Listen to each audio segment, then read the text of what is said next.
আল্লাহ রাব্বুল আলামিনের দরবারে শুরুতেই তাদের জন্য দোয়া করি যাদের জীবনের সর্বস্ব বিলিয়ে ইসলামের মতো একটি পূর্ণাঙ্গ জীবন বিধান আল্লাহ পাকের জমিনে কায়েম করে গেলেন। আল্লাহ পাকের হাবিবের বংশধর সাহাবা আজমাইন শুহাদায়ে ইজম আল্লাহ তাআলা তাদের সকলের উপর অজস্র ধারায় রহমত বর্ষণ করুন, সকলে করুন আমিন। সম্মানিত হাজিরিন, একটি সম্মানিত মাস আমরা অতিবাহিত করে আরেকটি সম্মানিত মাসের মধ্যে আমরা পদার্পণ করেছি, আলহামদুলিল্লাহ। একটি সম্মানিত মাস ছিল মাহে রমজান মুবারক, কোরআন নাযিলের মাস, শবে কদরের মাস, দোয়া কবুল হওয়ার মাস, আল্লাহ পাকের রহমত মাগফিরাত নাজাত লাভ করার মাস। সেই মাসটি অতিবাহিত করে দ্বিতীয় আরেকটি সম্মানিত মাস শাওয়াল মাসে আজ দ্বিতীয় দিন, প্রথম জুমা। আল্লাহ তাআলা যে ইহসান করে, দয়া করে, মায়া করে, ভালোবেসে এখনো পর্যন্ত জমিনের উপরে আমাদেরকে জীবিত রাখছেন এবং এতগুলি নিয়ামত দিয়ে ধন্য করলেন, এই জন্য আরেকবার শুকরগুজার হয়ে করি আলহামদুলিল্লাহ। কত মানুষ আমাদের মতো ছিল, গত বছর শাওয়ালে ছিল, আজকের শাওয়ালে তারা আর নাই, কথা ঠিক না? আমরা আজ আসি, আগামী বছর শাওয়াল পাবো সেটা বহু দূরের কথা, ঠিক না? এই জন্য প্রিয় বন্ধুগণ, আমরা যে মাহে রমজান মুবারক অতিবাহিত করলাম, এই শাওয়াল মাসে আমাদের কিছু করণীয় কাজ আছে। আল্লাহর হাবিব জনাবে মুহাম্মদুর রাসূলুল্লাহ জবানগুলো বলেন সাল্লাল্লাহু আলাইহি ওয়াসাল্লাম, তিনি সর্বপ্রথম যে উমরা হজ করেছিলেন, সেই উমরা হজ করেছিলেন নবীজি শাওয়াল মাসে, সুবহানাল্লাহ। আর আল্লাহর হাবিব তার জীবন দশায় তিনবার উমরা করেছেন, একবার পবিত্র ফরজ হজ করেছেন, তার দুইবারই নবীজি করেছেন শাওয়াল মাসে, সুবহানাল্লাহ। আর একবার করেছিলেন জিলহজ মাসে ফরজ হজের সাথে। তাহলে এটি একটি উমরা করার জন্য, একটি রাসূলুল্লাহর জীবনী থেকে যদি আমরা বাছাই করি, উমরা করার জন্য একটি শ্রেষ্ঠতম মাস। এরপরে এই মাসে আমাদের আরো কিছু করণীয় কাজ আছে, সেটা হলো আমাদের আঞ্চলিক ভাষায় বলি সাক্ষী রোজা। কি রোজা বলেন? সাক্ষী রোজা। আল্লাহর রাসূল জনাবে মুহাম্মদুর রাসূলুল্লাহ সাল্লাল্লাহু আলাইহি ওয়াসাল্লাম বলেছেন, যে ব্যক্তি আল্লাহ পাকের হুকুম 30টি রোজা বা এক মাস রোজা পালন করলো, এরপরে শাওয়াল মাসে আবার 6 রোজা পালন করলো, আল্লাহ রাব্বুল আলামিন আমার ওই উম্মতের আমলনামায় পূর্ণাঙ্গ একটি বছর টানা রোজা রাখলে পরে যে সওয়াব হতো, এই পরিমাণ সওয়াব নামায় আমলে জমা করে দেয়। সুবহানাল্লাহ। 30 রোজা মানে এক মাসের রোজা, এরপরে শাওয়ালের কয় রোজা? 6 রোজা। দুইটা করলে কত দিনের সওয়াব পাওয়া যায়? 1 বছর। আরবি মাস 360 দিন, কম হয়, চন্দ্রে মাস আরো কম হয়। সেক্ষেত্রে যদি আপনি ইংরেজি ধরেন, আরবি ধরেন, 360 এর সাথে যদি করেন, আল্লাহ তাআলা বলেছে কি যে আমার কোন বান্দা একটি নেকের কাজ করলে আমি আল্লাহ কম পক্ষে আমার দয়ার দিক থেকে তাহলে 10 গুণ সওয়াব বাড়ায় দেব। সুবহানাল্লাহ। এখন যদি আমরা 36 দিয়া 30 প্লাস 6 দিয়া যদি 10 দিয়া গুণ করেন, তাহলে 360 হয়। কত হয়? 360 হয়। যদি আপনার 10 গুণ বেড়ে যায়, তাহলে আপনার আমার আমলনামায় পূর্ণাঙ্গ কত দিনের সওয়াব হলো? তাহলে 1 বছর। আর আল্লাহ এটা দিবেন, এটা কোরআন হাকিমের মধ্যে বলেছেন। যখন ইবলিস আল্লাহর সাথে তর্ক করতেছিলেন, ইবলিস কার সাথে তর্ক করতেছিল? আল্লাহর সাথে তর্ক করতেছিল। আল্লাহ তাআলা তখনই আমাদেরকে এই পুরস্কার ঘোষণা করেছেন। ইবলিসকে যখন আল্লাহ তাআলা আদেশ করেছিলেন, শুধু ইবলিস না, সমস্ত কুল মালায়েকাকেই আল্লাহ আদেশ করেছিলেন, হুকুম জারি করেছিলেন যে তোমরা আমার শ্রেষ্ঠতম সৃষ্টি ওয়ালাকাদ কাররামনা বানি আদম, সম্মানিত জীব বানি আদমকে সিজদা করো। সুবহানাল্লাহ। এই আদেশ কে করেছিলেন? আল্লাহ করেছেন। সবাই সিজদা করলো, একজন সিজদা করেন নাই। নাম কি বলেন তো? ইবলিস।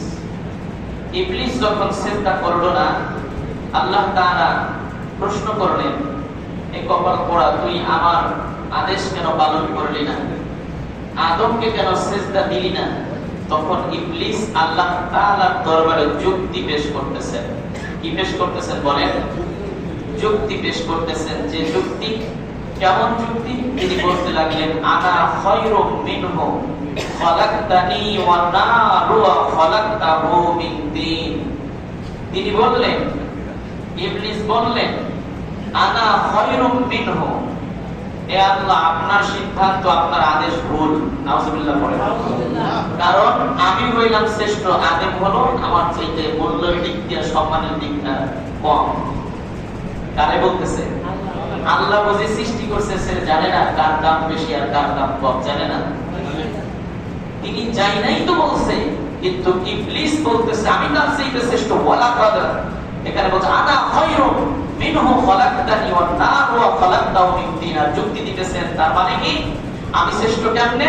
আমি শ্রেষ্ঠ হলো, আমার মাথা হলো উপরে, কারণ আমারে সৃষ্টি করেছেন নার মানে আগুন দিয়া। আগুন হলো ঊর্ধ্বগতি। আগুন যখন জ্বালায়, আগুনের মাথা কোন দিকে থাকে? নিচ দিক থেকে উপর দিকে ঠেলা ওঠে। আর আপনি আদমকে বানাইছেন কাইফা তাকফুরুনা বিল্লাহি ওয়া কুনতুম আমওয়াতান ফাআহইয়াকুম সুম্মা ইউমীতুকুম। মানুষকে আপনি সৃষ্টি করেছেন, নিশ্চিহ্ন থেকে চিহ্নিত করেছেন, মাটির উপকরণ সমূহ দিয়ে সৃষ্টি করেছেন। কাজেই মাটি হলো নিম্নগতি সম্পন্ন, আর আমি হলাম ঊর্ধ্বগতি সম্পন্ন। কাজেই একজন উঁচু মাথাওয়ালাকে নিম্নগতিওয়ালার বস্তুর কাছে আত্মসমর্পণ করতে বলা এটা অযৌক্তিক। নাউজুবিল্লাহ পড়বেন। রব্বুল আলামিন বললেন, মরদুদ, তুই আমার সামনে থেকে বেরিয়ে যা, আমার জান্নাতের মধ্যে তোর জায়গা নাই। আমার আদেশ পালন করলি না, আমার জান্নাতের মধ্যে তোর জায়গা নাই। ধমক দিয়ে আল্লাহ তাআলা তার জান্নাত থেকে বের করে দিলেন। জবাব খুলে বলেন, আল্লাহ রব্বুল আলামিনের কয়টা হুকুম তিনি অস্বীকার করেছেন? কয়টা হুকুম? জবাব খুলে বলেন। মাত্র একটি হুকুম অস্বীকার করেছেন। রব্বুল আলামিন তার পদমর্যাদা ছিন্ন করে নিয়ে গেলেন। তার পদমর্যাদা ছিল মুআল্লিমুল মালাইকা, সমস্ত ফেরেশতাগণের লিডার ছিলেন তিনি, উস্তাদ ছিলেন তিনি। তার পদমর্যাদা ছিল কি বলেন? মুআল্লিমুল মালাইকা। তিনি যতদিন বন্দেগী করেছেন, মাত্র একটি হুকুম অস্বীকার করার কারণে কিতাবের মধ্যে এসেছে একদিন, 2 দিন নয়, 1 বছর 2 বছর নয়, 1 যুগ 2 যুগ নয়, টানা ৮৬,০০০ বছর তিনি আল্লাহ পাকের ইবাদত থেকে এক চুল পরিমাণ সরে যায় নাই। টানা ৮৬,০০০ বছর তিনি আল্লাহ পাকের ইবাদত করেছেন। কি চারটাখানি ব্যাপার? হুকুম অস্বীকার করছে কয়টা? শাস্তি শুরু হয়ে গেল, পদমর্যাদা ছিন্ন হলো, তার আমলনামা বরবাদ হয়ে গেল। এরপরে আল্লাহ তাআলা বললেন, তুই আমার জান্নাতের মধ্য থেকে বেরিয়ে যা, আমার জান্নাতের ভিতরে তোর কোনো থাকার অধিকার নাই। এবার তিনি বললেন, আল্লাহ, আমারে আপনি আদমের কারণে এই লাঞ্ছনা দিলেন, অপমানিত করলেন, আমার পদমর্যাদা কে নিলেন? কারে দোষ দেন? আদমকে। কাকে? আদমের কারণে আপনি আমারে এই পদমর্যাদা কেড়ে নিলেন। আদম কি কইছে তুমি আমারে সিজদা দিও না? বলেন, আদম বলেছেন? আদম কি বলেছেন যে আমাকে সিজদা দিও না, আল্লাহর আদেশ পালন করিও না? এটা কি বলেছেন? কিন্তু শয়তান আদমকে দোষী করলেন। আজ পর্যন্ত জমিনে আদমের কিছু নিরীহ মানুষকে এক শ্রেণীর শয়তানরা বিনা দোষে অপরাধী করে। ঠিক কি না? মাথা খাটাইতে হবে। সে বলে নাই, সে বলে নাই তুমি আল্লাহর আদেশ পালন করিও না, আমারে সিজদা দিও না, বলে নাই। বিনা দোষে আদমকে দোষী বানিয়েছিলেন কে বলেন? আজও যারা জমিনে আল্লাহ পাকের আদেশ তো মানেই না, বরঞ্চ বনি আদম, যারা আদমের সন্তান, আদমের আওলাদরা যদি সহি কথাগুলি বলে, বরঞ্চ না পালন করে বলে, হুজুর এই কথা কয় কেন? এই কথা বলার লোক নাই বুঝি। এবার মিলায় নেন, অঙ্ক সবাই বোঝেন, মিলায় নেন, নিঃসন্দেহে তারা কার দলের লোক আর কি হতে পারে। আমার ভাই, আমার বাজারেরা, আমাদের দেশে এমন যুক্তিবাদী লোক আছে, দিনে 5 ওয়াক্ত নামাজ কি পড়া যায় নাকি? আমার তো পেট আছে, হুজুর তো মেম্বারে বসে কয় 3 ওয়াক্ত তার খাবার মসজিদে পৌঁছে যায়, উনি তো কইবই। আরে কইজা দেখেন হাজারো চোখে কামড়া দেওয়া কৃষক আছে যে 1 ওয়াক্ত নামাজও তার কাজা হয় না। আমাদের দেশে এই যে রমজানের রোজা কেন এমন যুক্তিবাদী 2 পায়ওয়ালা শয়তান বহু আছে যারা বলে 30টা রোজা রাখা যায় নাকি? কারণ এটা আল্লাহ তাআলা অনেক বড় ভারী বোঝা আমাদেরকে দিয়েছে। আমাদের তো বিভিন্ন ঝামেলা থাকে, এই জন্য রাখতে পারি নাই। আল্লাহর সাথে যুক্তি দেয়া, বিভিন্ন ভাবে যুক্তি দিয়ে তারা এড়ায় যাইতে চায়। নিঃসন্দেহে বুঝতে হবে ওরা যুক্তিবাদী, ইবলিসের অনুসারী যুক্তিবাদী। এই জন্য আমার বাজারেরা খেয়াল করেন, আল্লাহ তাআলা আমাদের পদমর্যাদা বাড়ালেন কিভাবে? ইবলিস আদমকে বিনা দোষে দোষী বানালেন। আদমের কারণে আপনি আমার পদমর্যাদা ছিন্ন করে নিয়ে গেলেন, আপনি আমার ইবাদতগুলি ধ্বংস করে দিলেন, আপনি আমার জান্নাত থেকে বের করে দিলেন, এত কিছু করলেন। আল্লাহ তাআলা আমার একটা দাবি, আমার একটা চাওয়া হলো, আমি এতদিন পর্যন্ত আপনার দায়িত্ব পালন করলাম, আপনার ইবাদত বন্দেগী করলাম, আমার কি বুঝি আপনি কিছুই দিবেন না? আল্লাহ বলেন আমি দয়ার সাগর, কি চাস তা। আল্লাহ তাআলা যেন তাকে সুযোগ দিয়েছে, যেন ইবলিস বলে আল্লাহ আমার ভুল হয়ে গেছে, আমাকে মাফ করে দেন। এই কথাটা যেন বলে, এই জন্য আল্লাহ বললেন এতদিন বন্দেগী করলি, আমার হুকুম পালন করলি, কি জানিস না? তিনি বলতেছে আল্লাহ আমার চাওয়া হলো 3 দফা। 1 দফা দাবি হলো আদমের আসবে কতদিন। আল্লাহ তাআলা তার সুযোগ দিয়েছে কেন? ও যেন আমার কাছে তাওবা করে, মাফ চায়। আর ও সুযোগটা গ্রহণ করছে কি? আল্লাহ আমার 3 দফা চাওয়া। কয় দফা? 3 দফা দাবি আমার। 1 দফা হলো, প্রথম নাম্বার দফা হলো আদমের বাঁচবে কতদিন? আল্লাহ বলে এই সন্তান তো কিয়ামত পর্যন্ত বাঁচবে। বিনা দোষে আদমকে দোষ দিয়া বলতেছে এই আদমের কারণে আমার এত বড় ক্ষতি হলো, আমাকে আপনার কিয়ামত পর্যন্ত হায়াত দিতে হবে, এইটা আমার 1 নম্বর চাওয়া।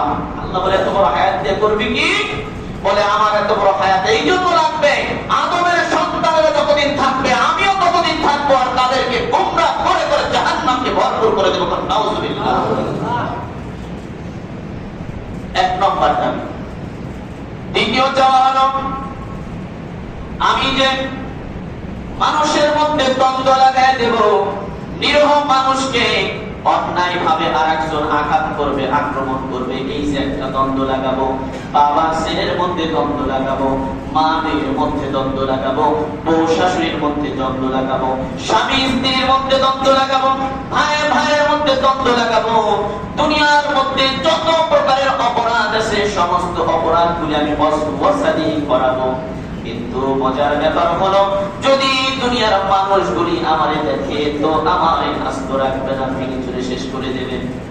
আমার দ্বিতীয় নম্বরের দাবি হলো আমি যে শয়তানি করব দুনিয়ার কোন মানুষ যেন দেখে না, আমার এই গোপনীয়তা বজায় রাখার শক্তি দেয়া লাগবে। নাউজুবিল্লাহ বলেন জোরে সরে। আমাদের দেশে এক শ্রেণীর এই ইবলিস আছে, মানুষে মানুষে দ্বন্দ্ব লাগায়, কানে কানে কান পড়া দিয়ে একটা বিশাল বড় ঝামেলা বাজায়, আর নিজের সাথ দিয়ে মাছ টাকার মতো করে রাখে। কথা ঠিক কিনা বলে? নিঃসন্দেহে ইবলিসের অনুসারী। কথা বলেন ঠিক কিনা? দ্বিতীয় নম্বর বিষয় হলো ইবলিস বললেন আল্লাহ মজার ব্যাপার হলো আমি যে শয়তানি করব, আমি যে দুনিয়ার মধ্যে ভেজাল লাগাবো, আর সবচেয়ে মজার ব্যাপার হলো আপনি বলেছেন ওয়ামা মিন দাব্বাতিন ফিল আরদি ইল্লা আলাল্লাহি রিজকুহা। জবান খুলে বলেন সুবহানাল্লাহ। মজার ব্যাপার হলো আপনি বলেছেন জমিনে এমন একটি বিচরণশীল জীব নাই যে জীবের রিস্কের দায়িত্ব আমি আল্লাহ আমার কুদরতি হাতে উঠায় দিই নাই, এমন একটা জীব নাই। তৃতীয় নাম্বার চাওয়া হলো আমার আমি তো মানুষে মানুষে দ্বন্দ্ব লাগাবো, আপনার হুকুমের বিরুদ্ধে মানুষকে লেলায় দেব। মজার ব্যাপার হলো আপনি যদি রিজিক বন্ধ করে দেন আমি নিজেও বাঁচবো না, আমার ওয়ার্কাররাও বাঁচবে না। কোন জায়গা দেখছেন চিন্তাটা? 3 নম্বর দাবি হলো আমাকে খাইতে দিতে হবে, আমার ওয়ার্কার যারা থাকবে, আমার অনুসারী যারা থাকবে, আমার বুদ্ধিমতো যারা চলবে তাদেরকেও খাইতে দেওয়া লাগবে। আল্লাহ বললেন মনসুর। আর 3 দফা কি করলেন? মঞ্জুর করলেন। 3 দফা দাবি করলেন আল্লাহর কাছে, আল্লাহ 3 দফা মঞ্জুর করলেন। আল্লাহ তাআলা সুযোগ দিছিল তাওবা কর। আবার আমরা যার সন্তান, আমাদের আদি পিতা, নামটা বুদ্ধি করে বলতে পারবেন নাম কি? আদম। নাম কি? আদম আলাইহিস সালাম ওয়াস সালাম। তিনিও তো আল্লাহর একটা হুকুম অস্বীকার করেছিলেন, করেন নাই? আপনারা জানেন না? ইবলিস অন্যায় করেছিলেন জান্নাতে। ইবলিস অন্যায় করেছিলেন কোথায়? আমার পিতা, আমাদের পিতা, আদি পিতা আদম আলাইহিস সালাতু ওয়াস সালাম আল্লাহ তাআলার হুকুম অস্বীকার বা অমান্য করেছিলেন। গন্ধম খাওয়া নিষেধ ছিল, খেয়ে ফেলছিলেন। কোন জায়গায়? জান্নাতে। কোন জায়গায় বলেন? 2 জন অপরাধের সংখ্যায় সমান সমান, স্থানের দিক দিয়ে একই স্থান। আল্লাহ তাআলা আদমকেও জান্নাত থেকে বের করে দিলেন। কি ইতিহাস লম্বা, আপনারা সবাই জানেন। আদমকেও জান্নাত থেকে কি করলেন? ইবলিসকেও বের করে দিয়েছেন, আদমকেও বের করে দিয়েছেন। আদম চেয়েছেন 3 দফা, এই ইবলিস চেয়েছেন 3 দফা, আদম চেয়েছেন 1 দফা, 1 দাবি। রব্বানা যালামনা আনফুসানা ওয়া ইল্লাম তাগফির লানা ওয়া তারহামনা লানাকুনান্না মিনাল খাসিরিন। আদমকে যখন রব্বুল আলামিন জান্নাত থেকে নামিয়ে দিলেন, আদম আলাইহিস সালাতু ওয়াস সালামের 1 দফা 1 দাবি, আল্লাহ আমি আমার নফসের উপরে জুলুম করেছি, আমি নিজেকে ক্ষতির মধ্যে নিমজ্জিত করেছি, আপনি আমাকে maaf করে দেন। সুবহানাল্লাহ। 1 দিন 2 দিন নয়, 1 বছর 2 বছর নয়, 360 বছর। ইতিহাস লেখে শ্রীলঙ্কার এক পাহাড়ের উঁচুতে তিনি কান্নাকাটি করার পরে আল্লাহ তাআলা তাকে ওইখান থেকে তার কুদরত দিয়া তাকে সাফা মিনায় তাকে অবস্থান করিয়ে তার তাওবা কবুল করে জিন্দেগীর সমস্ত কিছু মুছে ধুয়ে দিয়ে তাকে দুনিয়ার সবচেয়ে শ্রেষ্ঠ মানুষের রূপান্তরিত করেছে। সুবহানাল্লাহ। ফুলের দিক দিয়ে সংখ্যায় সমান, স্থানের দিক দিয়ে একই স্থান। একজন নিজেকে অহংকার দিয়ে ভরপুর করেছে, আর একজন নিজেকে মিটাইয়া দিয়েছে। একজন হয়েছে লানাতুল্লাহি আলাইহি, আর একজন হয়েছে আল্লাহ, আর একজন হয়েছে আনা বাশার। জবান খুলে বলেন সুবহানাল্লাহ। সর্বশ্রেষ্ঠ মানব আনা বাশার, আর একজন হয়েছে লানাতুল্লাহি আলাইহি। একজনের উপর লানত পড়তেছে, পড়বে কিয়ামত পর্যন্ত পড়তে থাকবে, আর একজন মহামানব তার গুণগান কিয়ামত পর্যন্ত মানুষ করতে থাকবে। সুবহানাল্লাহ। অপরাধের সংখ্যা সমান। এখন যেই কথা বলতেছিলাম, ইবলিস বললেন আল্লাহ আমার 3 দফা 3 দাবি। আল্লাহ তাআলা যখন মঞ্জুর করলেন, বললেন আল্লাহ আমার 3 দফা 3 দাবি মঞ্জুর যখন হয়ে গেল, আল্লাহ এবার আপনার জাহান্নামের সংখ্যা কত? আল্লাহ রাব্বুল আলামিন বললেন আমার জাহান্নামের সংখ্যা হলো 7, আর আমার জান্নাতের সংখ্যা হলো 8। সুবহানাল্লাহ পড়ে। এখান থেকে একটা জিনিস বোঝা যায়, আল্লাহ পাকের রাগ এবং গোসার চাইতে তার দয়া এবং মায়াটাই বান্দার উপরে বেশি। সুবহানাল্লাহ। তার জাহান্নামের সংখ্যা কমায়া জান্নাতের সংখ্যা বাড়ায় রাখছে, যে আমি চাই আমার বান্দা আমার কাছে ভুল করে মাফ চাক, আমি আল্লাহকে মাফ করে দেব। এরপরে ইবলিস বললেন আল্লাহ আপনার জাহান্নামের সংখ্যা বাড়ান। আল্লাহ বলে কেন? বলে জাহান্নামের সংখ্যা এই জন্য বাড়াইতে বললাম, আমি যাদের কারণে লানাতুল্লাহি আলাইহি হলাম, এই আদমের সন্তান জাহান্নাম থেকে ভরপুর করে দেব। আল্লাহ রাব্বুল আলামিন ফেরেশতাদেরকে বললেন, এ ফেরেশতারা আদম কি বলে শুনেছো? আদম ইবলিস কি বলে শুনেছো? সে নাকি আমার জাহান্নামটাকে ভরপুর করে দেবে আদমের সন্তান দিয়া। আমার ফেরেশতারা সাক্ষী থাকো, কিরামান কাতিবিন তোমরা যারা আছো, ইয়ালামুনা মা তাফআলুন, সম্মানিত আমলনামা লিখক বান্দিত্ব যে ফেরেশতাগণ আছো, শুনে রেখো আমার বনি আদম যখন কোন গুনাহের নিয়ত করবে, খবরদার আমলনামায় কোন গুনাহ তুমি লিখবা না। সুবহানাল্লাহ। আমার বান্দা যখন গুনাহের কাজটা সম্পাদন করার জন্য কদম বাড়া আগাইতে থাকবে, তখন গুনাহ লিখবা না। আমার বান্দাগুলি যখন গুনাহের কাজটা সম্পাদন করবে, সম্পন্ন করবে, আমার বান্দা আমলনামায় একটা গুনার পরিপ্রেক্ষিতে একটি গুনাহই লিখবে, এর বেশি লিখবে না। আর শোনো আমার বান্দা, আমার আদমের সন্তানগুলি যখনই কোন একটি নেকের কাজ করবার ওয়াদা করবে, ইরাদা করবে, ফজিলত করবে, এই ফেরেশতারা সঙ্গে সঙ্গে তার আমলনামায় একটি সওয়াব লিখে দিবা। এবং যখন ওই কাজটা সম্পাদন করবে সঙ্গে সঙ্গে ওই কাজ করার সাথে সাথে আরেকটা শূন্য ওই একের পাশে লিখে দিবা, যাতে একটা কাজ করলে তার ফজিলত 10 গুণ বেড়ে যায়। এই জন্য আমরা যদি একটি মাস রোজা পালন করেছি, এরপরে যদি শাওয়ালের 6 রোজা পালন করতে পারি, আমাদের আমলনামায় কতগুলি সওয়াব হবে বলেন? 360 দিনের সওয়াব হবে, পূর্ণাঙ্গ একটি বছর ইবাদত করার সমান। সুবহানাল্লাহ। এবার আমার ভাইরা, আমার দোস্তরা, আমার বাবাজিরা খেয়াল করেন, 6 রোজা আমাদের রাখার এবার দরকার আছে না নাই? 6 রোজা আমাদের অবশ্যই রাখতে হবে। এরপরে আসেন আরেকটা প্রশ্ন মা বোনদের থেকে যায়, সেই প্রশ্ন হলো